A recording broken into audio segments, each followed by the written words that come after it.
पंढरपूरची आषाढी वारी पूर्वापार चालत आलेली परंपरा मुंबईत रेल्वे वारी वारकरी हरिनामाच्या गजरात तल्लीन. श्री गुरु माऊली भजन मंडळाच्या आषाढी एकादशी निमित्त दिंडी सोहळा. जाता कशाला दूर इथंच पंढरपूर. दिंडी सोहळ्यामध्ये आबालवृद्धांसह महिलांचाही उत्स्फूर्त सहभाग. सकाळी 8:34 बोरिवलीहून चर्चगेटला जाणारी रेल्वे लोकल मध्ये आषाढी एकादशी निमित्त हरिनामाच्या गजरात सर्व प्रवासी दंग होऊन या सोहळ्यात सहभागी होते.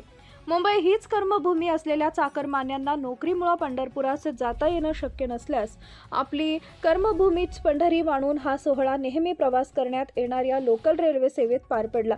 मुंबईसारख्या धावपळीच्या शहरात हा वारी सोहळा अनुभवायला मिळाला, असे अनेक प्रवाशांनी सांगितले. या सोहळ्याचं आयोजन श्री गुरु माऊली रेल्वे प्रवासी भजन मंडळ यांनी केले. यामध्ये सर्व पदाधिकारी व प्रवासी सहभागी झाले होते.